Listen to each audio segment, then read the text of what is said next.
मेरे आबाद रहे तू, मैं जहाँ रहूँ जहाँ में याद रहे तू, मैं जहाँ रहूँ जहाँ में याद रहे तू।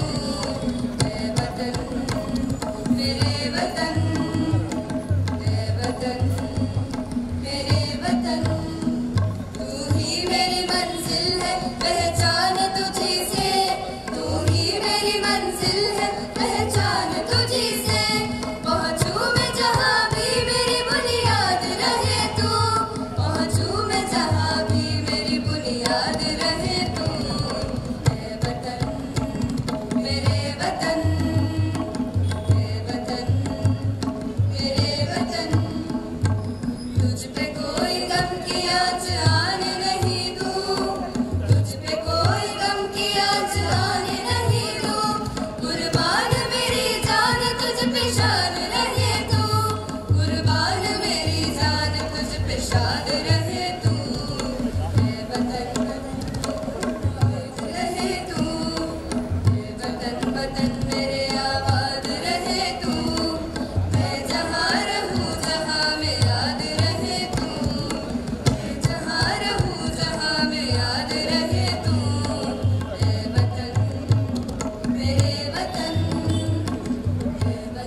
ಗೌರವಾನ್ವಿತ ಸಚಿವರು ಆಗಮಿಸುತ್ತಿದ್ದಾರೆ.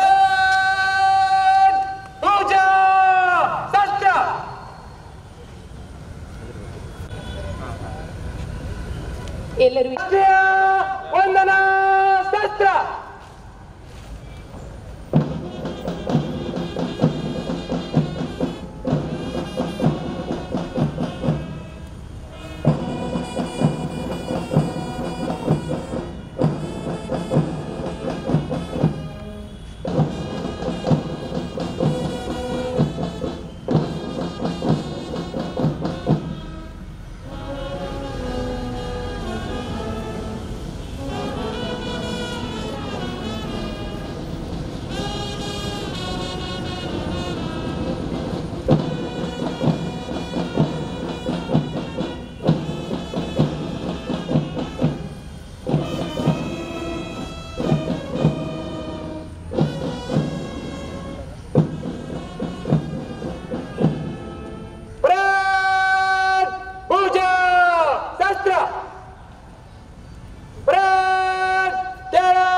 ಭಾರತೀಯರಿಗೆ ಪ್ರಾತಸ್ಮರಣೀಯರಾಗಿರುವ ರಾಷ್ಟ್ರಪಿತ ಮಹಾತ್ಮ ಗಾಂಧೀಜಿ ಹಾಗೂ ಸಂವಿಧಾನ ಶಿಲ್ಪಿ ಭಾರತ ರತ್ನ ಡಾಕ್ಟರ್ BR ಅಂಬೇಡ್ಕರ್ ಅವರ ಭಾವಚಿತ್ರಗಳಿಗೆ ಅತಿಥಿಗಳು ಪುಷ್ಪ ನಮನವನ್ನು ಸಲ್ಲಿಸುತ್ತಿದ್ದಾರೆ.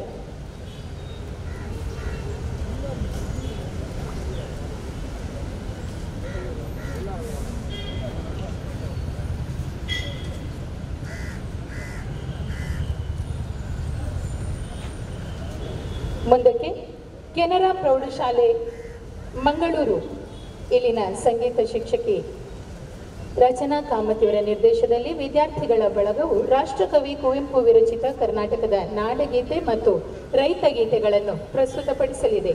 ಮೊದಲಿಗೆ ನಾಡಗೀತೆ ಶಿಷ್ಟಾಚಾರದಂತೆ ಎದ್ದು ನಿಂತು ಗೌರವ ಸಲ್ಲಿಸೋಣ.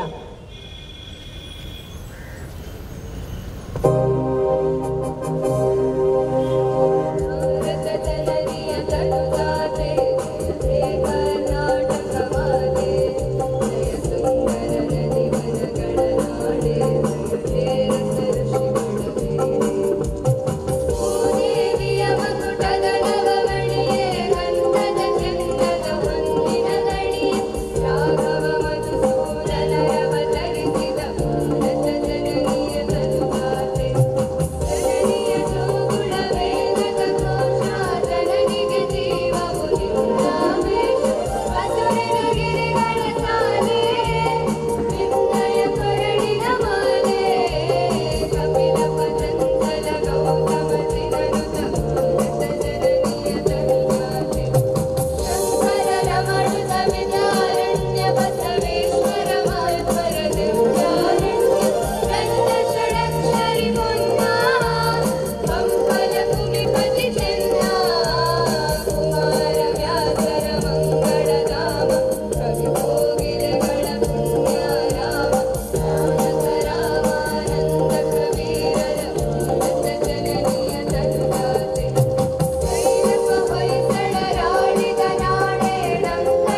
ಆಸೀನರಾಗಬಹುದು. ಮುಂದಕ್ಕೆ ಇದೇ ತಂಡವು ರೈತ ಗೀತೆಯನ್ನ ಪ್ರಸ್ತುತಪಡಿಸುತ್ತದೆ.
ನಾಡಗೀತೆ ಮತ್ತು ರೈತ ಗೀತೆಗಳನ್ನು ಸುಶ್ರಾವ್ಯವಾಗಿ ಪ್ರಸ್ತುತಪಡಿಸಿದ ಕೆನರಾ ಪ್ರೌಢಶಾಲೆ ಪೂರ್ವಾದ ಸಂಗೀತ ಬಳಗಕ್ಕೆ ವಂದನೆಗಳು. ಕವಾಯತಿನ ದಂಡನಾಯಕರಾಗಿರುವ ಬಾಗಣ್ಣ ವಾಲಿಕರ್, ಮೀಸಲು ಪೊಲೀಸ್ ನಿರೀಕ್ಷಕರು, ಜಿಲ್ಲಾ ಸಶಸ್ತ್ರ ಮೀಸಲು ಪಡೆ ಇವರು ಸನ್ಮಾನ್ಯ ಸಚಿವರನ್ನ ಕವಾಯತಿನ ಪರಿವೀಕ್ಷಣೆಗಾಗಿ ಆಹ್ವಾನಿಸಲು ಆಗಮಿಸುತ್ತಿದ್ದಾರೆ.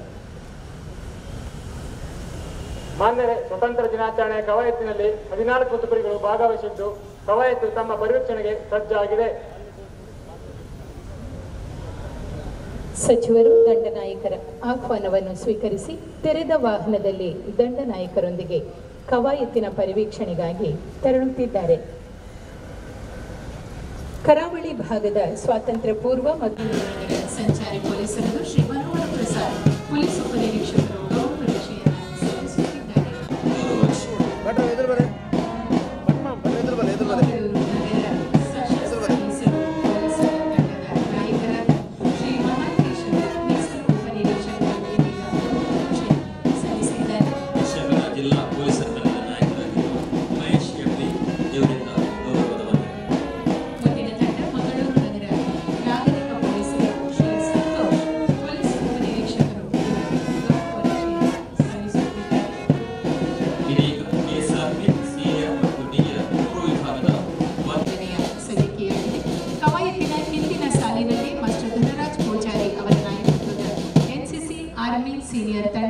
ಕುಮಾರಿ ಶನೋಲ್ ಡಿಸೋಜಾ ನೇತೃತ್ವದ ಆರ್ಎಸ್ಪಿ ಬಾಲಕಿಯರ ಮತ್ತು ಬಾಲಕರ ತಂಡ, ಎಸ್ಡಿಎಂ ಶಾಲೆ ಅಶೋಕನಗರ ಮಂಗಳೂರು ಇಲ್ಲಿನ ಕುಮಾರಿ ಗ್ರೀಷ್ಮಾ ಅವರ ನೇತೃತ್ವದ ಗೈಡ್ಸ್ ಬಾಲಕಿಯರ ತಂಡ, ಅಬಕಾರಿ ಇಲಾಖೆ ಮಂಗಳೂರು ತಂಡದ ನೇತೃತ್ವ ವಹಿಸಿರುವ ಶ್ರೀ ವಿಶ್ವನಾಥ ಭೇಟಿ ಇವರು ಗೌರವ ರಕ್ಷೆಯನ್ನು ಸಲ್ಲಿಸಿದ್ದಾರೆ. ಕರ್ನಾಟಕ ರಾಜ್ಯ ಸೇವೆಗಳ ಪರಿವೀಕ್ಷಣೆಯು ಮುಕ್ತಾಯವಾಗಿದ್ದು ಕವಾಯತನ್ನು ಪ್ರಾರಂಭಿಸಲು ಅನುಮತಿ ಕೋರುತ್ತೇನೆ.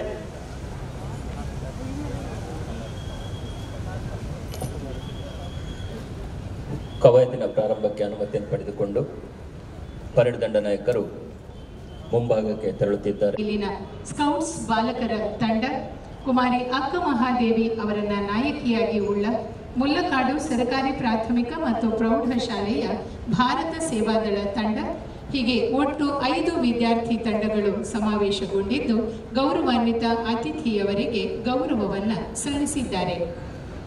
ಕವಾಯತನ್ನ ವೀಕ್ಷಿಸಿದ ಮಾನ್ಯ ಸ್ವಾತಂತ್ರ್ಯವೆಂಬುದು ಬೇಡಿಕೆ ಅಥವಾ ಪ್ರಾರ್ಥನೆಗೆ ಸಿಕ್ಕುವಂಥದ್ದಲ್ಲ, ಅದರ ಪ್ರಾಪ್ತಿಗೆ ಹೋರಾಟ ಮತ್ತು ಬಲಿದಾನಗಳು ಅಗತ್ಯವಾಗಿವೆ ಎಂದಿದ್ದಾರೆ. ಇದು ಕರ್ನಾಟಕ ರಾಜ್ಯ ಅಗ್ನಿಶಾಮಕ ಮತ್ತು ತುರ್ತು ಸೇವೆಗಳ ತಂಡದ ನಾಯಕ ಶ್ರೀ ಜಯ ಅತಿಥಿಗಳಿಗೆ ವಂದನೆಯನ್ನು ಸಲ್ಲಿಸುತ್ತಿದ್ದಾರೆ. ಇದೀಗ ವೇದಿಕೆಯ ಮುಂಭಾಗದಲ್ಲಿ ಬಂದು ಬರುತ್ತಾ ಗೌರವ ವಂದನೆಯನ್ನು ಸಲ್ಲಿಸುತ್ತಿರುವ ತಂಡ ಕರ್ನಾಟಕ ರಾಜ್ಯ ಗೃಹ ರಕ್ಷಕ ದಳ ಮಂಗಳೂರು ಇವರ ತಂಡದ ನೇತೃತ್ವದಲ್ಲಿ ಶ್ರೀ ರಮೇಶ್. ಶಿಸ್ತಿನ ಸಿಪಾಯಿಗಳಂತೆ ಸಾಗಿ ಬರುತ್ತಿರುವ ಎನ್ಸಿಸಿ ಆರ್ಮಿ ಸೀನಿಯರ್ ತಂಡದ ನಾಯಕರು ವಹಿಸಿಕೊಂಡಿರುವವರು ಮಾಸ್ಟರ್ ಧನ್ರಾಜ್ ಪೂಜಾರಿ ಗೌರವ ವಂದನೆಯನ್ನು ಸಲ್ಲಿಸ್ತಾ ಇದ್ದಾರೆ. ಮನಮೋಹಕವಾದ ತಿಳಿಸಿದ ಸೆಂಟ್ ತೆರೆಸಾ ಸ್ಕೂಲ್ ಮಂಗಳೂರು ಇಲ್ಲಿನ ಬಾಲಕಿಯರ ಮತ್ತು ಬಾಲಕರ ತಂಡದ ಪರವಾಗಿ ಕುಮಾರಿ ಶನೋಲ್ ಡಿಸೋಜಾ ಗೌರವ ವಂದನೆಯನ್ನು ಸಲ್ಲಿಸುತ್ತಾ ತಮ್ಮ ತಂಡದೊಂದಿಗೆ ಸಾಗಿದ್ದಾರೆ.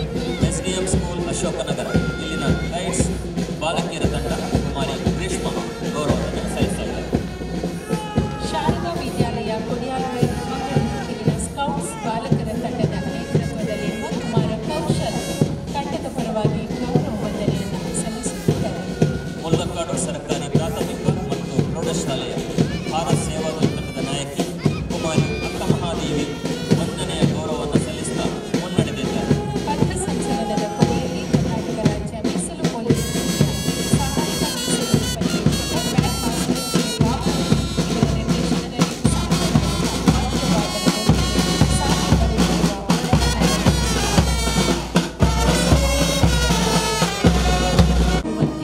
ಭಾರತೀಯರ ಸ್ವರಾಜ್ಯಕ್ಕೆ 78 ವರ್ಷ ತುಂಬಿದ ಸಡಗರದ ರೂಪಕವಾಗಿರುವ ಪಥ ಸಂಚಲನ ನಡೆಯುತ್ತಿದೆ. ಪಥ ಸಂಚಲನದ ಮುಂಚೂಣಿಯಲ್ಲಿರುವ ತಂಡ ಕರ್ನಾಟಕ ರಾಜ್ಯ ಮೀಸಲು ಪೊಲೀಸರದು. ತಂಡದ ನೇತೃತ್ವ ವಹಿಸಿರುವ ಶ್ರೀ ಅಬ್ದುಲ್ ರಜಾಕ್ ಕೆ ಮೀಸಲು ಉಪನಿರೀಕ್ಷಕರು ಇವರಿಂದ ಗೌರವ ವಂದನೆ.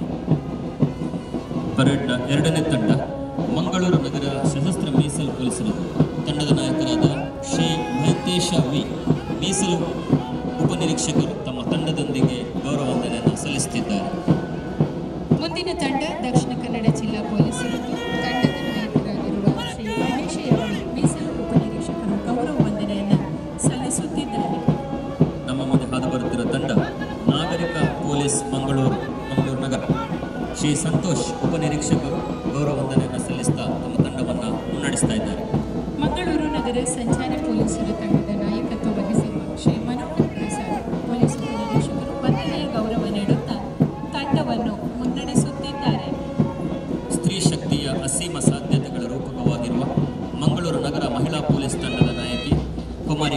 ಲೂಯಿಸಾ ಮಹಿಳಾ ಪೊಲೀಸ್ ಉಪನಿರೀಕ್ಷಕರು ಗೌರವ. ವಿದ್ಯಾರ್ಥಿಗಳೇ ಹಾಗೂ ಮಾಧ್ಯಮ ಸ್ನೇಹಿತರೆ, ಎಲ್ಲರಿಗೂ ನಮಸ್ಕಾರ. ಪ್ರಥಮವಾಗಿ ಜಿಲ್ಲೆಯ ಎಲ್ಲ ಜನತೆಗೆ ಸ್ವಾತಂತ್ರ್ಯೋತ್ಸವದ ಶುಭಾಶಯಗಳನ್ನು ತಿಳಿಸಬಯಸುತ್ತೇನೆ. ಕೋಟ್ಯಾಂತರ ಭಾರತೀಯರ 106 ವರ್ಷಗಳ ಕಾಲ ಸ್ವಾತಂತ್ರ್ಯದ ಸೂರ್ಯೋದಯಕ್ಕೆ ಕಾತರಿಸಿದ್ದು, ಅಸಂಖ್ಯಾತ ಜನರ ಹೋರಾಟ ತ್ಯಾಗದ ಮೂಲಕ ಪಡೆದ ಸ್ವಾತಂತ್ರ್ಯದ ಹಾದಿಯನ್ನು ಸ್ಮರಿಸುವ ಮಹಾದಿನ ಇದಾಗಿದೆ. ಬ್ರಿಟಿಷರ ಆಡಳಿತವನ್ನು ಕಿತ್ತೊಗೆದ ರಾಷ್ಟ್ರಪಿತ ಮಹಾತ್ಮ ಗಾಂಧೀಜಿ, ಜವಾಹರ್ಲಾಲ್ ನೆಹರು, ಸರ್ದಾರ್ ವಲ್ಲಭಾಯ್ ಪಟೇಲ್, ಬಾಲ್ ಗಂಗಾಧರ್ ತಿಲಕ್, ರಾಣಿ ಲಕ್ಷ್ಮೀಬಾಯಿ, ಲಾಲಾ ಲಾಜಪತ್ ರಾಯ್, ಚಂದ್ರಶೇಖರ್ ಆಜಾದ್, ಸುಭಾಷ್ ಚಂದ್ರ ಬೋಸ್ ಸೇರಿದಂತೆ ಅಸಂಖ್ಯಾತ ಮಹನೀಯರು ದೇಶಕ್ಕಾಗಿ ಮಾಡಿದ ತ್ಯಾಗ, ಬಲಿದಾನ ಮತ್ತು ಅವರ ಆದರ್ಶಗಳು ನಮಗೆಲ್ಲರಿಗೂ ನಿರಂತರ ಸ್ಫೂರ್ತಿಯಾಗಿದೆ. ಸುಭಾಷ್ ಚಂದ್ರ ಬೋಸ್ ಅವರು ಭಾರತದ ಸ್ವಾತಂತ್ರ್ಯ ಹೋರಾಟ ಬ್ರಿಟಿಷ್ ಸಾಮ್ರಾಜ್ಯಶಾಹಿ ವಿರುದ್ಧ ಮಾತ್ರವೇ ಅಲ್ಲ, ಅದು ನಿರಂಕುಶಶಾಹಿ ವಿರುದ್ಧ ಕೂಡ ಹೌದು ಎಂದಿದ್ದರು. ಇದು ಸಂಭ್ರಮದ ದಿನವಷ್ಟೇ ಅಲ್ಲ, ಆತ್ಮಾವಲೋಕನದ ದಿನವೂ ಹೌದು. ಸ್ವಾತಂತ್ರ್ಯೋತ್ಸವ ಪ್ರತಿಯೊಬ್ಬ ಭಾರತೀಯನ ಪಾಲಿಗೆ ಅತ್ಯಂತ ಮಹತ್ವದ ದಿನ. ಶ್ರೀಮಂತ ಸಾಂಸ್ಕೃತಿಕ ಪರಂಪರೆಯ ಈ ಭವ್ಯ ದೇಶದ ಪ್ರಜೆಗಳಾಗಿ ಹುಟ್ಟಿದ ನಾವೆಲ್ಲರೂ ಭಾಗ್ಯವಂತರು. ಇತಿಹಾಸ ಹೇಳುವಂತೆ ತ್ಯಾಗ, ಬಲಿದಾನ ಮತ್ತು ಆತ್ಮ ಗೌರವದ ಬಗ್ಗೆ ಮುಂದಿನ ಜನಾಂಗಗಳಿಗೆ ತಿಳಿಸಿದಾಗ ಮಾತ್ರ ದೇಶದ ಪ್ರಖ್ಯಾತಿ, ವೈಭವ ನಿರಂತರ ಜಾಗೃತಿಯಿಂದ ಇರುತ್ತದೆ. ಸ್ವಾತಂತ್ರ್ಯ ಚಳುವಳಿಯ ಭವ್ಯ ಇತಿಹಾಸವನ್ನು ತಿರುಚಿದೆ. ನೈಜ ಇತಿಹಾಸವನ್ನು ನಮ್ಮ ಮತ್ತು ಮುಂದಿನ ಪೀಳಿಗೆಗೆ ನಾವು ತಿಳಿಸಬೇಕಾಗಿದೆ. ಶ್ರೀಮಂತ ಚರಿತ್ರೆ, ಶ್ರೇಷ್ಠ ಪರಂಪರೆ, ಸಾಂಸ್ಕೃತಿಕ ವೈವಿಧ್ಯತೆ ಹೊಂದಿರುವ ನಮ್ಮ ದೇಶ ಸ್ವಾತಂತ್ರ್ಯಗೊಂಡ ಬಳಿಕ ರಾಷ್ಟ್ರವನ್ನು ಕಟ್ಟಿ ಬೆಳೆಸಬೇಕಾದ ಮಹತ್ತರ ಜವಾಬ್ದಾರಿ ದೇಶದ ಆಡಳಿತಗಾರರ ಮುಂದೆ ಇತ್ತು. ದೇಶದ ಅಭಿವೃದ್ಧಿ, ಮೂಲಸೌಕರ್ಯಗಳ ನಿರ್ಮಾಣ, ಮಾನವ ಸಂಪನ್ಮೂಲಗಳನ್ನು ಬೆಳೆಸುವುದು, ಶಿಕ್ಷಣ, ಆರೋಗ್ಯ ಸೇವೆಗಳನ್ನು ಒದಗಿಸುವುದು ಸೇರಿದಂತೆ ರಾಷ್ಟ್ರ ನಿರ್ಮಿಸುವ ಕಠಿಣ ಸವಾಲು ಸರ್ಕಾರದ ಮುಂದೆ ಇತ್ತು. ಈ ಎಲ್ಲ ಸವಾಲುಗಳ ಮಧ್ಯೆ ದೇಶದ ಪ್ರಥಮ ಪ್ರಧಾನಮಂತ್ರಿಯಾಗಿ ಅಧಿಕಾರ ಸ್ವೀಕರಿಸಿದ ಪಂಡಿತ್ ಜವಾಹರ್ಲಾಲ್ ನೆಹರು ಅವರು ಈ ದೇಶದ ವಿಕಾಸಕ್ಕೆ ಮಹತ್ತರ ಮುನ್ನುಡಿ ಬರೆದರು. ಯೋಜನಾ ಆಯೋಗವನ್ನು ಸ್ಥಾಪಿಸುವ ಮೂಲಕ ದೇಶದ ಸರ್ವತೋಮುಖ ಅಭಿವೃದ್ಧಿಯನ್ನು ಕಾಲಮಿತಿಯಲ್ಲಿ ಪೂರ್ಣಗೊಳಿಸಲು ದಿಟ್ಟ ಹೆಜ್ಜೆ ಇಟ್ಟರು. ಕಾಲಾನುಕ್ರಮದಲ್ಲಿ ಬಂದ ಸರ್ಕಾರಗಳು ಈ ದೂರದೃಷ್ಟಿಯನ್ನು ಮುಂದುವರಿಸಿಕೊಂಡು ಬಂದುದರಿಂದ ಇಂದು ಭಾರತವು ಜಗತ್ತಿನಲ್ಲಿ ತಲೆ ಎತ್ತಿ ನಿಂತಿದೆ. ಭೂ ಸುಧಾರಣೆ ಮತ್ತು ಬ್ಯಾಂಕ್ ರಾಷ್ಟ್ರೀಕರಣಗಳಂತಹ ಕ್ರಾಂತಿಕಾರಿ ಕ್ರಮದಿಂದಾಗಿ ದೇಶದ ಜನತೆಗೆ ಆರ್ಥಿಕ ಸ್ವಾತಂತ್ರ್ಯವನ್ನು ತಂದುಕೊಡಲು ಶ್ರಮಿಸಲಾಗಿದೆ. ಈ ಎಲ್ಲ ಕ್ರಮಗಳಿಂದ ಸಂಪತ್ತು ದೇಶದ ಕೆಲವೇ ಜನರಲ್ಲಿ ಕೇಂದ್ರೀಕೃತವಾಗುವುದನ್ನು ತಡೆದ ಹಿಂದಿನ ಆಡಳಿತಗಾರರ ಆಶಯಗಳನ್ನು ನಾವು ಮುಂದುವರಿಸಿಕೊಂಡು ಹೋಗಬೇಕಾಗಿದೆ. ದೇಶದ ನಾಗರಿಕರಾಗಿ ಭವ್ಯ ಪರಂಪರೆ, ಸಂಸ್ಕೃತಿ ಇವುಗಳನ್ನು ಉಳಿಸಿ ಬೆಳೆಸಿಕೊಂಡು ಹೋಗುವತ್ತ ನಾವೆಲ್ಲರೂ ಯೋಚಿಸಬೇಕಾಗಿದೆ. ಸ್ನೇಹ ಹಾಗೂ ಸೌಹಾರ್ದತೆಯ ವಾತಾವರಣ ನಿರ್ಮಿಸಿ ಸರ್ವರಿಗೂ ಸಮಬಾಳು, ಸರ್ವರಿಗೂ ಸಮಪಾಲು ತತ್ವದ ಅಡಿ ದೇಶದ ಒಗ್ಗಟ್ಟು ಮತ್ತು ಐಕ್ಯತೆಯನ್ನು ಕಾಪಾಡಿ ಬಲಿಷ್ಠ ರಾಷ್ಟ್ರ ನಿರ್ಮಾಣ ಮಾಡುವ ದಿಕ್ಕಿನಲ್ಲಿ ನಾವು ಒಟ್ಟಾಗಿ ಸೇರಿ ಶ್ರಮಿಸೋಣ. ಕರ್ನಾಟಕದ ಸರ್ವಾಂಗೀಣ ಪ್ರಗತಿಯ ಹಾದಿಯಲ್ಲಿ ದಿಟ್ಟ ಹೆಜ್ಜೆಯನ್ನು ರಾಜ್ಯ ಸರ್ಕಾರ ಇಟ್ಟಿದೆ. ಸರ್ವರ ಬಾಳಿನಲ್ಲೂ ನೆಮ್ಮದಿ, ಸಂತೋಷವನ್ನು ತರುವ ಮೂಲಕ ಸ್ವಾತಂತ್ರ್ಯದ ನೈಜ ಆಶಯಗಳನ್ನು ಈಡೇರಿಸಿದ ತೃಪ್ತಿ ನಮ್ಮಲ್ಲಿದೆ. ಪರಿಶಿಷ್ಟ ಜನಾಂಗ, ಹಿಂದುಳಿದವರು, ಅಲ್ಪಸಂಖ್ಯಾತರು, ಮಹಿಳೆಯರು, ರೈತರು, ವಿಶೇಷವಾಗಿ ಹಿರಿಯ ನಾಗರಿಕರು, ವಿಕಲಚೇತನರು ಮತ್ತು ಕಾರ್ಮಿಕರ ಕಲ್ಯಾಣಕ್ಕಾಗಿ ಹೆಚ್ಚಿನ ಪ್ರಾಮುಖ್ಯತೆಯನ್ನು ನೀಡಿದ್ದು ಪ್ರತಿಯೊಬ್ಬರಲ್ಲಿಯೂ ಬದುಕುವ ಸ್ವಾತಂತ್ರ್ಯವನ್ನು ತಂದಿದೆ. ಪ್ರಮುಖವಾಗಿ ನಮ್ಮ ಸರ್ಕಾರದ ಗ್ಯಾರಂಟಿ ಯೋಜನೆಗಳು ಸ್ವಾತಂತ್ರ್ಯೋತ್ತರದ ಭಾರತದ ಕಲ್ಯಾಣ ಕಾರ್ಯಕ್ರಮಗಳ ಅನುಷ್ಠಾನದಲ್ಲಿ ಹೊಸ ಇತಿಹಾಸ ಸೃಷ್ಟಿಸಿದೆ.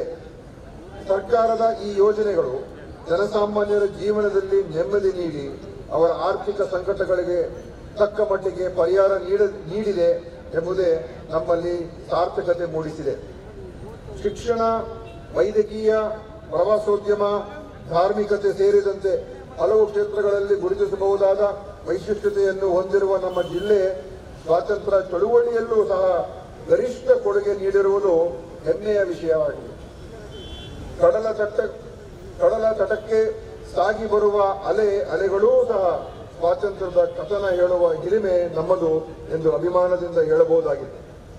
ದಕ್ಷಿಣ ಕನ್ನಡ ಜಿಲ್ಲೆಯ ಅಭಿವೃದ್ಧಿಯ ನಿಟ್ಟಿನಲ್ಲಿ ಸರ್ಕಾರವು ಪೂರಕವಾಗಿ ಸ್ಪಂದಿಸುತ್ತಾ ಬಂದಿದೆ. ಹಲವು ಮಹತ್ವದ ಅಭಿವೃದ್ಧಿ ಕಾಮಗಾರಿಗಳಿಗೆ ರಾಜ್ಯ ಸರ್ಕಾರವು ಅನುಮೋದನೆ ನೀಡಿದ್ದು ಅನುದಾನವನ್ನು ಬಿಡುಗಡೆ ಮಾಡಲಾಗಿದೆ. ಜಿಲ್ಲೆಯ ಎಲ್ಲ ಪಟ್ಟಣ ಗ್ರಾಮಾಂತರ ಪ್ರದೇಶಗಳಲ್ಲಿ ಮೂಲ ಸೌಕರ್ಯಗಳನ್ನು ಬಲಪಡಿಸಿ ಉತ್ತಮ ನಾಗರಿಕ ಸೌಲಭ್ಯಗಳನ್ನು ನೀಡಲು ಆದ್ಯತೆ ನೀಡಲಾಗಿದೆ.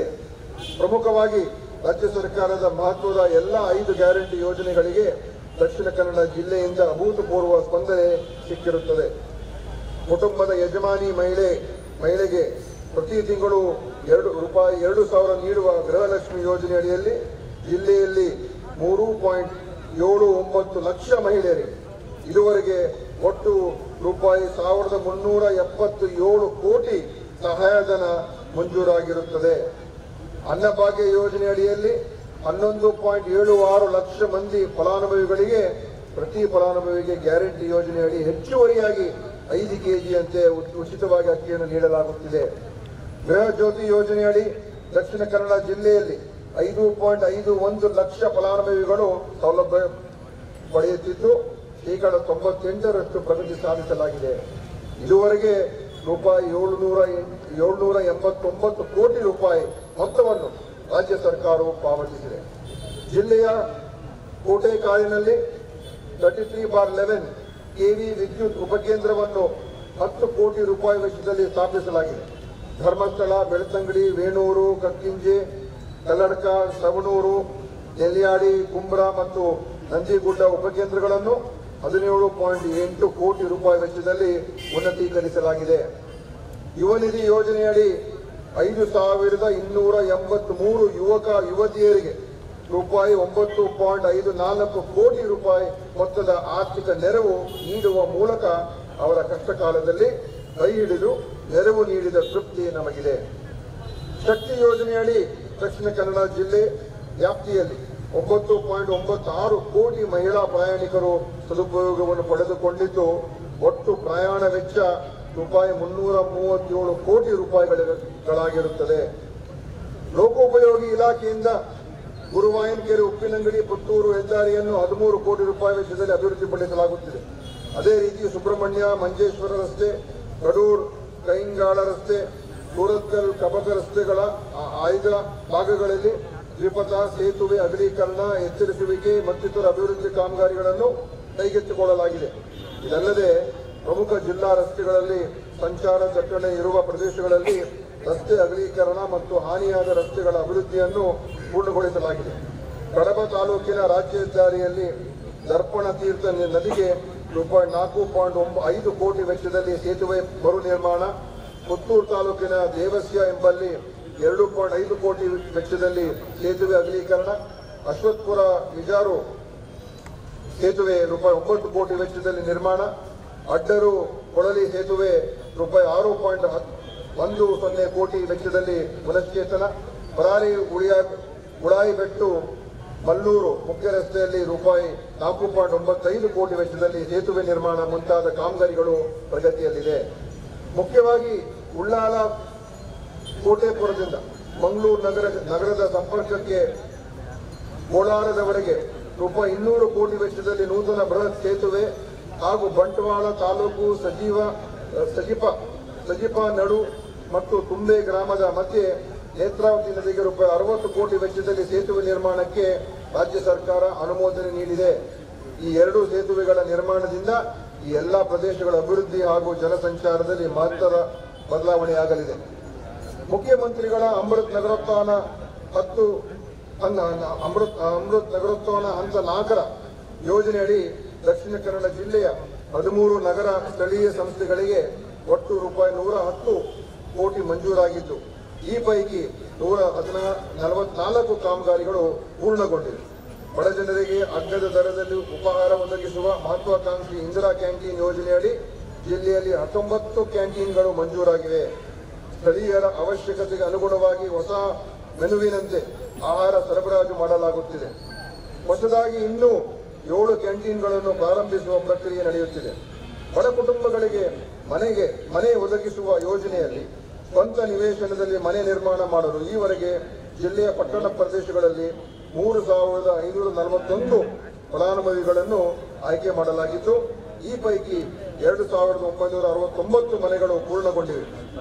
ಮಂಗಳೂರು ಮಹಾನಗರ ಪಾಲಿಕೆಯ ಸೂರತ್ಕಲ್ ಇಂಡಿಯಾದಲ್ಲಿ G+3 ಮಾದರಿಯ ಗುಂಪು ಮನೆ ಯೋಜನೆಯಲ್ಲಿ 792 ಫಲಾನುಭವಿಗಳನ್ನು ಆಯ್ಕೆ ಮಾಡಲಾಗಿದ್ದು, ಮನೆಗಳ ನಿರ್ಮಾಣ ಕಾಮಗಾರಿ ಪ್ರಗತಿಯಲ್ಲಿದೆ. ಬಂಟ್ವಾಳ ಮತ್ತು ಸುಳ್ಯ ಪಟ್ಟಣಕ್ಕೆ ನಿರಂತರ ಕುಡಿಯುವ ನೀರು ಸರಬರಾಜು ಒದಗಿಸುವ ಕಾಮಗಾರಿಗಳು ಪ್ರಗತಿಯಲ್ಲಿವೆ. ಧರ್ಮಸ್ಥಳ ದೇವಸ್ಥಾನದ ಮತ್ತು ಪೇಟೆಗೆ ನೀರು ಸರಬರಾಜು ಯೋಜನೆಗಳನ್ನು ಚಾಲನೆಗೊಳಿಸಲಾಗಿದೆ. ಸೋಮೇಶ್ವರ, ಬಜ್ಪೆ, ಕಿನ್ಗೋಳಿ, ಮೂಲ್ಕಿ ಮತ್ತು ಮೂಡಬಿದ್ರಿ ಪಟ್ಟಣಗಳಿಗೆ ನೀರು ಸರಬರಾಜು ವ್ಯವಸ್ಥೆಯನ್ನು ಅಭಿವೃದ್ಧಿಪಡಿಸುವ ಯೋಜನೆಗಳ ಕಾಮಗಾರಿಗಳನ್ನು ಹಾಗೂ ಬಂಟ್ವಾಳ ಮತ್ತು ಉಳ್ಳಾಳ ಪಟ್ಟಣಕ್ಕೆ ಒಳಚರಂಡಿ ಕಾಮಗಾರಿಗಳು ಪ್ರಗತಿಯಲ್ಲಿವೆ. ಸಣ್ಣ ನೀರಾವರಿ ಇಲಾಖೆಯಿಂದ ಪರಿಶಿಷ್ಟ ಜಾತಿ ಮತ್ತು ಪರಿಶಿಷ್ಟ ಪಂಗಡಗಳ ಫಲಾನುಭವಿಗಳ ಜಮೀನುಗಳಿಗೆ ನೀರು ಒದಗಿಸುವ ಸಲುವಾಗಿ ₹440 ಲಕ್ಷ ವೆಚ್ಚದಲ್ಲಿ 88 ಕೊಳವೆ ಬಾವಿ ಕಾಮಗಾರಿಗಳು ಅನುಮೋದನೆಗೊಂಡಿವೆ. ನೇತ್ರಾವತಿ ಎಡದಂಡೆ ಸಂರಕ್ಷಿಸಲು ಉಳ್ಳಾಳ ತಾಲೂಕಿನ ಪಾವೂರು ಗೋಳಿಯಾರು ವರೆಗೆ ₹40 ಕೋಟಿ ವೆಚ್ಚದ ಕಾಮಗಾರಿಯ ಟೆಂಡರ್ ಪ್ರಗತಿಯಲ್ಲಿದೆ. ಹಿಂದೂ ಧಾರ್ಮಿಕ ದತ್ತಿ ಇಲಾಖೆಯ ಕುಕ್ಕೆ ಶ್ರೀ ಸುಬ್ರಹ್ಮಣ್ಯ ದೇವಸ್ಥಾನದಲ್ಲಿ ಮಾಸ್ಟರ್ ಪ್ಲಾನ್ನ 3ನೇ ಹಂತದಲ್ಲಿ ಸುಮಾರು ₹400 ಕೋಟಿ ವೆಚ್ಚದಲ್ಲಿ ವಿವಿಧ ಮೂಲ ಸೌಕರ್ಯ ಅಭಿವೃದ್ಧಿ ಹಾಗೂ ಇನ್ನಿತರ ಅಗತ್ಯ ಸೌಲಭ್ಯಗಳನ್ನು ಒದಗಿಸುವ ಕಾಮಗಾರಿಗಳನ್ನು ಪ್ರಸಕ್ತ ವರ್ಷದಲ್ಲಿ ಕೈಗೆತ್ತಿಕೊಳ್ಳಲಾಗುತ್ತಿದೆ. ಕಳೆದ ಶೈಕ್ಷಣಿಕ ವರ್ಷದ SSLC ಪರೀಕ್ಷೆಯ ಫಲಿತಾಂಶದಲ್ಲಿ ದಕ್ಷಿಣ ಕನ್ನಡ ಜಿಲ್ಲೆಯು ರಾಜ್ಯದಲ್ಲಿಯೇ ಪ್ರಥಮ ಹಾಗೂ ದ್ವಿತೀಯ PUC ಫಲಿತಾಂಶದಲ್ಲಿ ದ್ವಿತೀಯ ಸ್ಥಾನವನ್ನು ಪಡೆದಿರುತ್ತದೆ. ಜಿಲ್ಲೆಯ 173 ಶಾಲೆಗಳು ಶೇಕಡ100 ಫಲಿತಾಂಶ ಪಡೆದಿರುತ್ತದೆ. ಈ ಮಹತ್ತರ ಶೈಕ್ಷಣಿಕ ಸಾಧನೆಗೆ ಕಾರಣರಾಗಿ ಜಿಲ್ಲೆಯ ಶೈಕ್ಷಣಿಕ ಹಿರಿಮೆಯನ್ನು ಎತ್ತಿ ಹಿಡಿದ ವಿದ್ಯಾರ್ಥಿಗಳು, ಪಾಲಕರು ಹಾಗೂ ಶಿಕ್ಷಕರನ್ನು ನಾನು ಅಭಿನಂದಿಸುತ್ತೇನೆ. ಪ್ರಸಕ್ತ ವರ್ಷದಲ್ಲಿ ಜಿಲ್ಲೆಯ ವಿದ್ಯಾರ್ಥಿಗಳ ಶೈಕ್ಷಣಿಕ ಹಿತದೃಷ್ಟಿಯಿಂದ ಸರ್ಕಾರಿ ಪ್ರಾಥಮಿಕ ಮತ್ತು ಪ್ರೌಢಶಾಲೆಗಳಲ್ಲಿ ಖಾಲಿ ಇರುವ ಶಿಕ್ಷಕರ ಹುದ್ದೆಗಳಿಗೆ 1,338 ಅತಿಥಿ ಶಿಕ್ಷಕರನ್ನು ನೇಮಿಸಿ ಶೈಕ್ಷಣಿಕ ಚಟುವಟಿಕೆಗಳನ್ನು ಮುಂದುವರಿಸಲಾಗುತ್ತಿದೆ. ₹41 ಕೋಟಿ ವೆಚ್ಚದಲ್ಲಿ 284 ತರಗತಿ ಕೊಠಡಿಗಳ ನಿರ್ಮಾಣ ಪೂರ್ಣಗೊಂಡಿವೆ. ದಕ್ಷಿಣ ಕನ್ನಡ ಜಿಲ್ಲೆಯ ಶೈಕ್ಷಣಿಕ ಸಂಸ್ಥೆಗಳಿಗೆ ಹೊರ ಜಿಲ್ಲೆಗಳಿಂದ ಸಾಕಷ್ಟು ವಿದ್ಯಾರ್ಥಿಗಳು ವಿದ್ಯಾಭ್ಯಾಸಕ್ಕಾಗಿ ಬರುತ್ತಿದ್ದು, ಹಿಂದುಳಿದ ವರ್ಗಗಳ ವಿದ್ಯಾರ್ಥಿ ನಿಲಯಗಳಿಗೆ ಸಾಕಷ್ಟು ಬೇಡಿಕೆ ಇರುವುದರಿಂದ 2024-25ನೇ ಸಾಲಿನಲ್ಲಿ ಹೊಸದಾಗಿ 2 ಬಾಲಕರ ಮತ್ತು 2 ಬಾಲಕಿಯರ ವಿದ್ಯಾರ್ಥಿ ನಿಲಯಗಳನ್ನು ಮಂಜೂರುಗೊಳಿಸಿ ಪ್ರಾರಂಭಿಸಲಾಗಿದೆ. ಗ್ರಾಮೀಣ ಪ್ರದೇಶಗಳ ಮೂಲಭೂತ ಸೌಲಭ್ಯಗಳನ್ನು ಅಭಿವೃದ್ಧಿಪಡಿಸಲು ವಿವಿಧ ಕಾರ್ಯಕ್ರಮಗಳನ್ನು ಅನುಷ್ಠಾನಗೊಳಿಸಲಾಗುತ್ತಿದೆ.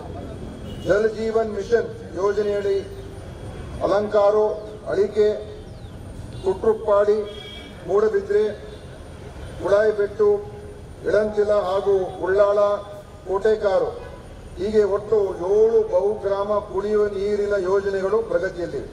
ಜಿಲ್ಲೆಯ 223 ಗ್ರಾಮ ಪಂಚಾಯತ್ಗಳು ಒಣತ್ಯಾಜ್ಯವನ್ನು ನಿರ್ವಹಿಸಲು MRF ಘಟಕ ಸೌಲಭ್ಯ ಕಲ್ಪಿಸಿರುವ ರಾಜ್ಯದ ಮೊದಲ ಜಿಲ್ಲೆಯಾಗಿದೆ. ಕರ್ನಾಟಕ ರತ್ನ ಡಾಕ್ಟರ್ ಪುನೀತ್ ರಾಜ್ಕುಮಾರ್ ಹೃದಯ ಜ್ಯೋತಿ ಯೋಜನೆಯು ಚಾಲನೆಗೊಂಡಿದ್ದು, ಹೃದಯಾಘಾತದಿಂದ ಜನರನ್ನು ರಕ್ಷಿಸಲು ಕರ್ನಾಟಕ ರಾಜ್ಯ ಸರ್ಕಾರ ಕಾರ್ಯಕ್ರಮದ ಅನುಷ್ಠಾನ ಮಾಡಿ ಜಿಲ್ಲೆ ಹಾಗೂ ಎಲ್ಲ ತಾಲೂಕು ಆಸ್ಪತ್ರೆಗಳಲ್ಲಿ ಹಬ್ ಮತ್ತು ಸ್ಪೋಕ್ ಮಾದರಿಯಲ್ಲಿ ನಡೆಸುತ್ತಿದೆ. ಜಿಲ್ಲೆಯಲ್ಲಿ ಎನಪೋಯ ವೈದ್ಯಕೀಯ ಕಾಲೇಜು ಸಹಯೋಗದೊಂದಿಗೆ ಕಾರ್ಯನಿರ್ವಹಿಸುತ್ತಿವೆ. ಮಾರ್ಚ್ 24, 2024ರಿಂದ ಜುಲೈ 2025ರವರೆಗೆ ಒಟ್ಟು 33,356 ಫಲಾನುಭವಿಗಳಿಗೆ ECG ಪರೀಕ್ಷೆಯನ್ನು ನಡೆಸಲಾಗಿದ್ದು, ಹೃದಯಾಘಾತ ಲಕ್ಷಣಗಳು ಕಂಡುಬಂದ 296 ವ್ಯಕ್ತಿಗಳಿಗೆ ಉನ್ನತ ಚಿಕಿತ್ಸೆಯನ್ನು ನೀಡಲು ಕ್ರಮ ವಹಿಸಲಾಗಿರುತ್ತದೆ. ರಾಜ್ಯದ 16 ಜಿಲ್ಲಾಸ್ಪತ್ರೆಗಳಲ್ಲಿ ಡೇ ಕೇರ್ ಕಿಮೋಥೆರಪಿ ಸೌಲಭ್ಯ ಅನುಷ್ಠಾನಗೊಳಿಸಲಾಗಿದ್ದು, ದಕ್ಷಿಣ ಕನ್ನಡ ಜಿಲ್ಲೆಯ ಜಿಲ್ಲಾ ವೆನ್ಲಾಕ್ ಆಸ್ಪತ್ರೆಯಲ್ಲಿಯೂ ಕೂಡ 10 ಹಾಸಿಗೆಗಳ ವಾರ್ಡ್ಗಳನ್ನು ಸ್ಥಾಪಿಸಲಾಗಿದೆ. ಗೃಹ ಆರೋಗ್ಯ ಕಾರ್ಯಕ್ರಮವು ಜಿಲ್ಲೆಯಲ್ಲಿ ಚಾಲನೆಗೊಂಡಿದ್ದು, ಆರೋಗ್ಯ ಕಾರ್ಯಕರ್ತರ ಮೂಲಕ ಗ್ರಾಮೀಣ ಭಾಗದ ಎಲ್ಲ ನಾಗರಿಕರ ಮನೆಗಳಿಗೆ ಭೇಟಿ ನೀಡಿ ಪ್ರಮುಖ 14 ಅಸಂಕ್ರಾಮಿಕ ರೋಗಗಳ ಕುರಿತು ತಿಳುವಳಿಕೆ ಅರಿವು ಮೂಡಿಸುವುದರೊಂದಿಗೆ ಉಚಿತ ಔಷಧಿ ಕಿಟ್ಗಳನ್ನು ಆರೋಗ್ಯ ಕೇಂದ್ರಗಳಲ್ಲಿ ಅರ್ಹ ಫಲಾನುಭವಿಗಳಿಗೆ ವಿತರಿಸಲಾಗುವುದಲ್ಲದೆ ಸಾರ್ವಜನಿಕರ ಸೇವೆಗೆ ಮುಕ್ತಗೊಳಿಸಲಾಗುವುದು. ತಾಲೂಕು ಆಸ್ಪತ್ರೆಗಳಲ್ಲಿ ಕನಿಷ್ಠ 2 ತಾಯಿ ಮಕ್ಕಳ ತಜ್ಞ ವೈದ್ಯರು ಇರುವಂತೆ ಆರೋಗ್ಯ ಸೇವೆಯನ್ನು ಬಲಪಡಿಸಲಾಗುವುದು. ಪ್ರವಾಸೋದ್ಯಮ ಇಲಾಖೆ ವತಿಯಿಂದ ಉಳ್ಳಾಲ ಬೀಚ್ನಲ್ಲಿ ವಿವಿಧ ಮೂಲಸೌಕರ್ಯ ನಿರ್ಮಿಸಲು ವಿವಿಧ ಕಾಮಗಾರಿಗಳಿಗೆ ಅನುಮೋದನೆ ನೀಡಲಾಗಿದೆ. ಪಣಂಬೂರ್ ಮತ್ತು ತಣ್ಣೀರ್ಬಾವಿ ಕಡಲ ತೀರುಗಳ ಅಭಿವೃದ್ಧಿ ಮತ್ತು ನಿರ್ವಹಣೆಗಾಗಿ ಖಾಸಗಿ ಸಹಭಾಗಿತ್ವದಲ್ಲಿ ಯೋಜನೆಯನ್ನು ಜಾರಿಗೊಳಿಸಲು ಕಾರ್ಯಾದೇಶ ನೀಡಲಾಗಿರುತ್ತದೆ. ವಿವಿಧ ಪ್ರವಾಸಿ ಕಾರ್ಯಕ್ರಮಗಳಿಗೆ ಅನುದಾನ ನೀಡುವ ಮೂಲಕ ಜಿಲ್ಲೆಗೆ ಪ್ರವಾಸಿಗರನ್ನು ಆಕರ್ಷಿಸಲು ಒತ್ತು ನೀಡಲಾಗುತ್ತದೆ. ಪಿಲಿಕುಳ ಅಭಿವೃದ್ಧಿ ಪ್ರಾಧಿಕಾರದಲ್ಲಿ ಜೀವ ವೈವಿಧ್ಯತೆಗಳ ರಕ್ಷಣೆ, ಪರಂಪರೆ ಮತ್ತು ಸಂಸ್ಕೃತಿಯ ಸಂರಕ್ಷಣೆ, ವಿಜ್ಞಾನ ಮತ್ತು ತಂತ್ರಜ್ಞಾನಗಳ ಅಭಿವೃದ್ಧಿ ಹಾಗೂ ಪ್ರವಾಸೋದ್ಯಮಕ್ಕೆ ಪ್ರೋತ್ಸಾಹ ನೀಡುವ ಕಾರ್ಯಕ್ರಮಗಳನ್ನು ಜರುಗಿಸಲಾಗುತ್ತಿದೆ. ಸರ್ಕಾರಿ ಜಮೀನಿನಲ್ಲಿ ಅನಧಿಕೃತವಾಗಿ ಸಾಗುವಳಿ ಮಾಡುವವರಿಗೆ ಜಮೀನು ಸಕ್ರಮಗೊಳಿಸುವ ನಮೂನೆ 50 ಅಡಿಯಲ್ಲಿ 46,605 ಫಲಾನುಭವಿಗಳ ಹಕ್ಕುಪತ್ರಗಳನ್ನು, ನಮೂನೆ 53 ಅಡಿಯಲ್ಲಿ 32,336 ಹಕ್ಕುಪತ್ರಗಳನ್ನು ಹಾಗೂ ನಮೂನೆ 57 ಅಡಿಯಲ್ಲಿ 28 ಹಕ್ಕುಪತ್ರಗಳನ್ನು ನೀಡಲಾಗಿದೆ. ವಾಸದ ಮನೆ ಸ್ಥಳ ಸಕ್ರಮಗೊಳಿಸುವ ಗ್ರಾಮೀಣ ಪ್ರದೇಶಗಳ 94C ಅಡಿಯಲ್ಲಿ 59,724 ಹಕ್ಕುಪತ್ರಗಳನ್ನು ಹಾಗೂ ನಗರ ಪ್ರದೇಶಗಳ 94CC ಅಡಿಯಲ್ಲಿ 28,676 ಹಕ್ಕುಪತ್ರಗಳನ್ನು ನೀಡಲಾಗಿದೆ. ಆ ಮೂಲಕ ಜಮೀನಿನ ಮಾಲೀಕತ್ವವನ್ನು ನೀಡುವ ಮೂಲಕ ರೈತರ ಹಾಗೂ ಮನೆ ಮಾಲೀಕರ ದೀರ್ಘಕಾಲದ ಕನಸನ್ನು ಈಡೇರಿಸಿದ್ದೇವೆ. 1 to 5 ಅರ್ಜಿಗಳಿಗೆ ಕಳೆದ 6 ತಿಂಗಳ ಅವಧಿಯಲ್ಲಿ 30,000ಕ್ಕೂ ಅಧಿಕ ಸರ್ವೆ ನಂಬರ್ಗಳ 1.25 ಲಕ್ಷ ಮಂಜೂರಿದಾರರಿಗೆ ಸ್ವಯಂ ಪ್ರೇರಿತವಾಗಿ ಪೋಡಿ ಪ್ರಕರಣಗಳಿಗೆ ಚಾಲನೆ ನೀಡಲಾಗಿದೆ. ಈ ಪೈಕಿ 30,000ಕ್ಕೂ ಅಧಿಕ ಮಂಜೂರಿದಾರರ ಕಡತಗಳು ಅಳತೆಗೆ ಸಿದ್ಧಗೊಂಡು ಸುಮಾರು 12,000 ಪ್ರಕರಣಗಳ ಸರ್ವೆ ಕಾರ್ಯ ಪೂರ್ಣಗೊಂಡಿದೆ. ಈಗಾಗಲೇ 8,000ಕ್ಕೂ ಅಧಿಕ ದರ್ಖಾಸ್ತ್ ಫಲಾನುಭವಿಗಳಿಗೆ RTC ವಿತರಿಸಲಾಗಿದೆ. ಸುದೀರ್ಘ ಕಾಲದಿಂದ ಬಾಕಿ ಇದ್ದ ಈ ಪೋಡಿ ಪ್ರಕರಣಗಳನ್ನು ವಿಲೇವಾರಿಗೊಳಿಸುವ ಮೂಲಕ ಮಂಜೂರಿದಾರರಲ್ಲಿ ನೆಮ್ಮದಿ ಮೂಡಿಸಿದ ಸಾರ್ಥಕತೆ ನಮ್ಮದಾಗಿದೆ. ಜಿಲ್ಲೆಯಲ್ಲಿ ಕೆಂಪು ಕಲ್ಲು ಮತ್ತು ಮರಳು ಸಾರ್ವಜನಿಕರಿಗೆ ಸುಲಭವಾಗಿ ಲಭ್ಯವಾಗುವಂತೆ ಮಾಡಲು ರಾಜ್ಯ ಸರ್ಕಾರ ಎಲ್ಲ ಕ್ರಮ ಕೈಗೊಳ್ಳುತ್ತಿದೆ. ಈಗಾಗಲೇ ಬೆಂಗಳೂರಿನಲ್ಲಿ ಜಿಲ್ಲೆಯ ಶಾಸಕರು ಮತ್ತು ಜನಪ್ರತಿನಿಧಿಗಳೊಂದಿಗೆ ಸಭೆ ನಡೆಸಿದ್ದು, ಶೀಘ್ರದಲ್ಲೇ ಈ ಕುರಿತು ಸರಳೀಕೃತ ನಿಯಮ ಜಾರಿಗೆ ಬರಲಿದೆ. ಜಿಲ್ಲೆಯಲ್ಲಿ ಈ ಸ್ವತ್ತು 9/11 ವಿತರಣೆಯಲ್ಲಿ ಉಂಟಾಗಿರುವ ಸಮಸ್ಯೆಗಳಿಗೆ ಪರಿಹಾರ ಕಂಡುಹಿಡಿಯಲು ಬೇರೆ ಬೇರೆ ಇಲಾಖೆಯ ಸಚಿವರುಗಳ ಮತ್ತು ಹಿರಿಯ ಅಧಿಕಾರಿಗಳ ಸಭೆ ನಡೆಸಿ ಇದಕ್ಕೊಂದು ಪರಿಹಾರ ಕಂಡುಹಿಡಿಯಲು ತೀರ್ಮಾನಿಸಲಾಗಿದ್ದು, 2 ದಶಕಗಳಿಂದ ಜಿಲ್ಲೆಯ ಜನರು ಮನೆ ಕಟ್ಟಡ ನಿರ್ಮಿಸಲು ಆಗುತ್ತಿರುವ ಸಮಸ್ಯೆಯನ್ನು ನಿವಾರಿಸಲು ಅಗತ್ಯ ಕ್ರಮ ಕೈಗೊಳ್ಳಲು ನಿಗ್ರಹ ಪಡೆ ಸ್ಥಾಪಿಸಲಾಗಿದೆ. ಜಿಲ್ಲೆಯಲ್ಲಿ ಯಾವುದೇ ಬಾಹ್ಯ ಒತ್ತಡಕ್ಕೆ ಅವಕಾಶವಿಲ್ಲದೆ ಶಾಂತಿ ಮತ್ತು ಸುವ್ಯವಸ್ಥೆ ಕಾಪಾಡಲು ಪೊಲೀಸ್ ಇಲಾಖೆಗೆ ಸಂಪೂರ್ಣ ಜವಾಬ್ದಾರಿ ಗೊತ್ತುಪಡಿಸಲಾಗಿದೆ. ಕೋಮು ಪ್ರಕರಣಗಳ ಮೂಲವನ್ನು ಅರಿಯಲು ಜಿಲ್ಲೆಯ ಜನಪ್ರತಿನಿಧಿಗಳು ವಿವಿಧ ಕ್ಷೇತ್ರಗಳ ಮುಖಂಡರೊಂದಿಗೆ ಶಾಂತಿ ಸೌಹಾರ್ದ ಸಭೆ ನಡೆಸಲಾಗಿದ್ದು, ಈ ಸಭೆಯಲ್ಲಿ ಮೂಡಿಬಂದ ಒಮ್ಮತದ ಅಭಿಪ್ರಾಯದಂತೆ ಅನೇಕ ಕ್ರಮಗಳನ್ನು ಕೈಗೊಳ್ಳಲಾಗುತ್ತಿದೆ.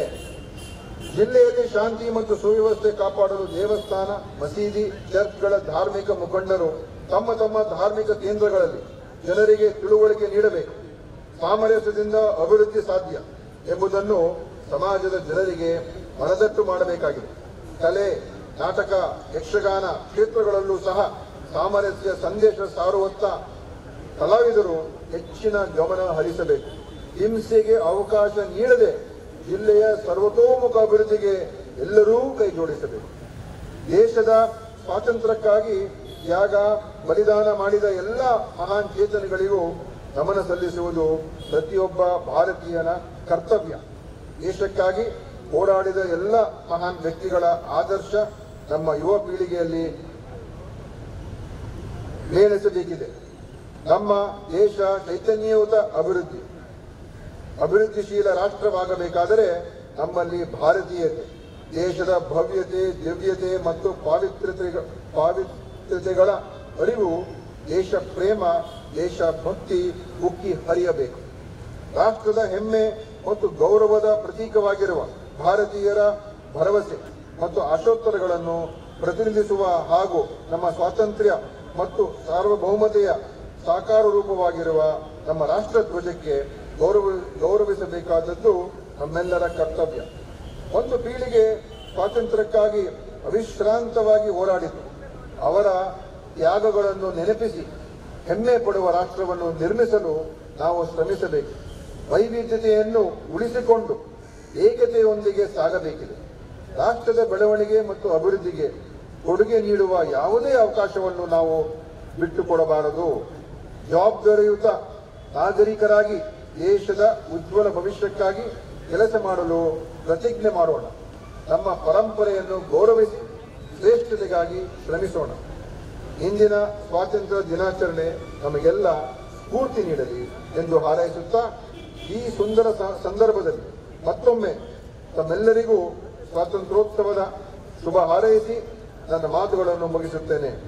ಜೈ ಹಿಂದ್, ಜೈ ಕರ್ನಾಟಕ. ಗೌರವಾನ್ವಿತ ಸಚಿವರಿಗೆ ಧನ್ಯವಾದಗಳು.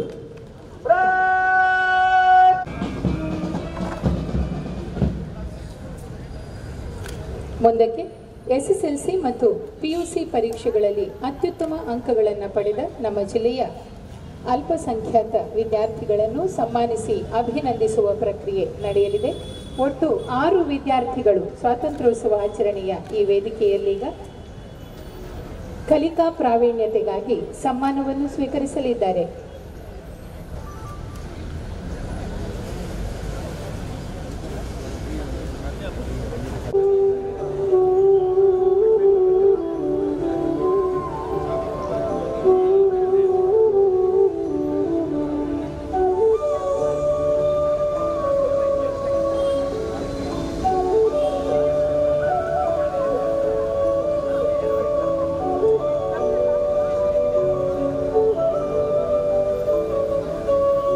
ಎಸ್ಎಲ್ಸಿ ಪರೀಕ್ಷೆಯಲ್ಲಿ ಅತ್ಯುತ್ತಮ ಅಂಕ ಪಡೆದ ಅಲ್ಪಸಂಖ್ಯಾತ ವಿದ್ಯಾರ್ಥಿಗಳನ್ನು ಸನ್ಮಾನಿಸ್ತಾ ಇದ್ದಾರೆ.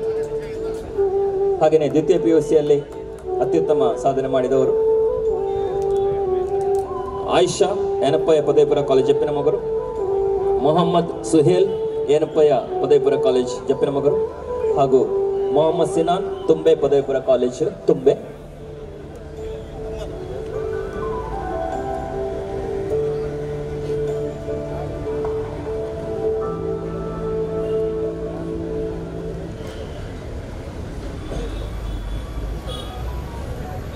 ಪಿಯುಸಿಯಲ್ಲಿ 97.33% ಅಂಕಗಳೊಂದಿಗೆ ಆಯಿಷಾ ಏನಪ್ಪಯ್ಯ ಪದವಿಪೂರ್ವ ಕಾಲೇಜ್ ಜಪ್ಪಿನಮೊಗರು, 96.17% ಅಂಕಗಳೊಂದಿಗೆ ಏನಪ್ಪಯ್ಯ ಪದವಿಪೂರ್ವ ಕಾಲೇಜ್ ಜಪ್ಪಿನಮೊಗರ್ನ ಮೊಹಮ್ಮದ್ ಸುಹೇಲ್ ಹಾಗೂ 94.67% ಅಂಕಗಳೊಂದಿಗೆ ಮೊಹಮ್ಮದ್ ಸಿನಾನ್ ತುಂಬೆ ಪದವಿಪೂರ್ವ ಕಾಲೇಜು ತುಂಬೆ. ಇವರು ದ್ವಿತೀಯ ಪಿಯುಸಿ ಪರೀಕ್ಷೆಯಲ್ಲಿ ಅತ್ಯುತ್ತಮ ಅಂಕವನ್ನು ಪಡೆದಂತಹ ಅಲ್ಪಸಂಖ್ಯಾತ ಸಮುದಾಯಕ್ಕೆ ಸೇರಿದ ವಿದ್ಯಾರ್ಥಿಗಳು. ಹಾಗೆಯೇ ಎಸ್ಎಲ್ಸಿ ಪರೀಕ್ಷೆಯಲ್ಲಿ ಅತ್ಯುತ್ತಮ ಅಂಕ ಪಡೆದ ಅಲ್ಪಸಂಖ್ಯಾತ ವಿಭಾಗದ ವಿದ್ಯಾರ್ಥಿಗಳು ಕ್ಯಾಲ್ವಿನ್ ಗೆದ್ಯೋನ್ ಸೋನ್ಸ್ ಸಿಎಸ್ಐ ಆಂಗ್ಲ ಮಾಧ್ಯಮ ಪ್ರೌಢಶಾಲೆ ಮಂಗಳೂರು ಉತ್ತರ, ಅದೀಶ್ ಜೈನ್ ವಿವೇಕಾನಂದ ಆಂಗ್ಲ ಮಾಧ್ಯಮ ಶಾಲೆ ಪುತ್ತೂರು, ಮೊಹಮ್ಮದ್ ಫಾಯಿಜ್ ಶಯಾನ್ ಸೈಂಟ್ ಅಲೋಸಿಯಸ್ ಶಾಲೆ ಮಂಗಳೂರು.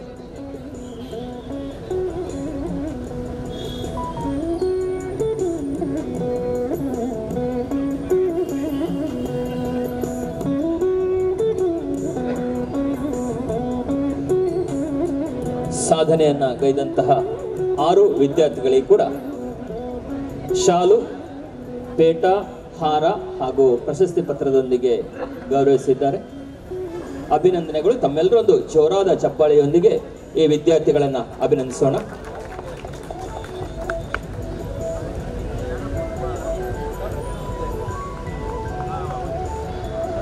ಪ್ರಿಯರೇ, 79ನೇ ಸ್ವಾತಂತ್ರ್ಯೋತ್ಸವದ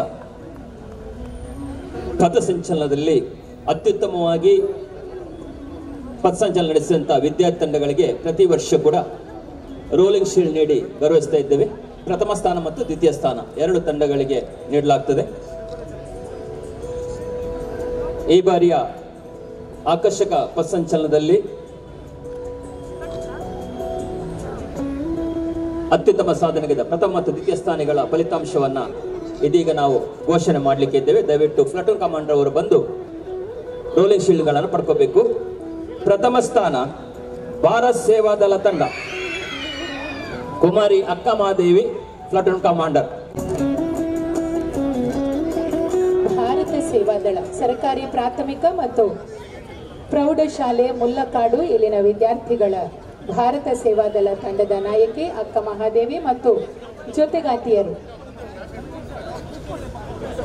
ರೋಲಿಂಗ್ ಶೀಲ್ಡ್ ಅನ್ನ ಬಹಳ ಅಭಿಮಾನದಿಂದ ಪಡೆದುಕೊಳ್ಳುತ್ತಿದ್ದಾರೆ. ಕಳೆದ ಹಲವು ವರ್ಷಗಳಿಂದ ನಿರಂತರವಾಗಿ ರಾಷ್ಟ್ರೀಯ ಹಬ್ಬಗಳ ಜಿಲ್ಲಾ ಮಟ್ಟದ ಆಚರಣೆಯಲ್ಲಿ ಪಥ ಸಂಚಲನದಲ್ಲಿ ಭಾಗವಹಿಸುತ್ತಿರುವ ಮಕ್ಕಳಿವರು. ನಿಮ್ಮ ಗಟ್ಟಿಯಾದ ಚಪ್ಪಾಳೆಯೊಂದಿಗೆ ಈ ಮಕ್ಕಳಿಗೆ ಅಭಿನಂದನೆಯನ್ನ ಹೇಳೋಣ.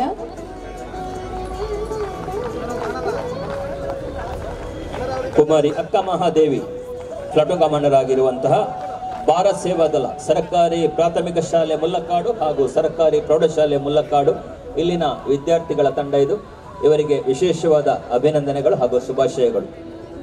ದ್ವಿತೀಯ ಸ್ಥಾನವನ್ನ ಪಡೆದುಕೊಂಡಂತ ತಂಡ NCC army senior master Dhanraj Pujari ಇವರ ನೇತೃತ್ವದ ತಂಡ.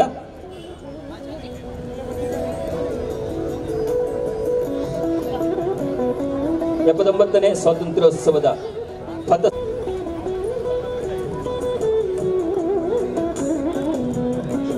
ಮುಂದಿನ ನವೆಂಬರ್ ತಿಂಗಳಲ್ಲಿ ನಡೆಯುವ ಕನ್ನಡ ರಾಜ್ಯೋತ್ಸವ ಕಾರ್ಯಕ್ರಮದವರೆಗೂ ಈ ರೋಲಿಂಗ್ ಶೀಲ್ಡ್ ಈ ವಿದ್ಯಾರ್ಥಿಗಳ ಶಾಲೆಯಲ್ಲಿರುತ್ತದೆ. ಶಾಲೆಗೆ ಅಭಿಮಾನವನ್ನ ಪ್ರಾಪ್ತವಾಗಿಸುತ್ತದೆ. ಆತ್ಮೀಯರೇ, ಸ್ವಾತಂತ್ರ್ಯೋತ್ಸವದ ನಿಮಿತ್ತ ಕುದ್ಮಲ್ ರಂಗರಾವ್ ಪುರಭವನದಲ್ಲಿ ಇಂದು ಬೆಳಗ್ಗೆ 10:30 ಹಾಡು, ನೃತ್ಯ, ನಾಟಕ ಸಹಿತವಾದ ವೈವಿಧ್ಯಮಯ ಸಾಂಸ್ಕೃತಿಕ ಕಾರ್ಯಕ್ರಮಗಳನ್ನು ಹಮ್ಮಿಕೊಳ್ಳಲಾಗಿದೆ. ಈ ಕಾರ್ಯಕ್ರಮದಲ್ಲಿ Saint Agnes CBSE school Bendur Mangaluru, ಮಂಗಳ ಆಂಗ್ಲ ಮಾಧ್ಯಮ ಶಾಲೆ ಮಣ್ಣಗುಡ್ಡ ಮಂಗಳೂರು ಉತ್ತರ, ಗೋವಿಂದದಾಸ ಕಾಲೇಜು ಸುರತ್ಕಲ್, ಮಧುಸೂದನ್ ಕುಶೆ ಪದವಿ ಪೂರ್ವ ಕಾಲೇಜು ಅತ್ತಾವರ, ಸರಕಾರಿ ಪದವಿ ಪೂರ್ವ ಕಾಲೇಜು ಬಾಲ್ಮಠ, ಸರಕಾರಿ ಪ್ರಥಮ ದರ್ಜೆ ಕಾಲೇಜು ಬಾಲ್ಮಠ ಇಲ್ಲಿನ ವಿದ್ಯಾರ್ಥಿಗಳು ಕಾರ್ಯಕ್ರಮವನ್ನು ನಡೆಸಿಕೊಡಲಿದ್ದಾರೆ. ಹಾಗೆ ಕನ್ನಡ ಮತ್ತು ಸಂಸ್ಕೃತಿ ಇಲಾಖೆಯ ಪ್ರಾಯೋಜಕತ್ವದಲ್ಲಿ ರೋಹಿಣಿ ಉದಯ್ ಮತ್ತು ಬಳಗದವರಿಂದ ಸಮೂಹ ನೃತ್ಯ ಕಾರ್ಯಕ್ರಮ ಕೂಡ ಪ್ರಸ್ತುತವಾಗಲಿದೆ. ಈ ಸಾಂಸ್ಕೃತಿಕ ಕಾರ್ಯಕ್ರಮಗಳಿಗೂ ತಮ್ಮೆಲ್ಲರ ಉಪಸ್ಥಿತಿ ಮತ್ತು ಸಹಕಾರವನ್ನು ಬಯಸುತ್ತೇವೆ.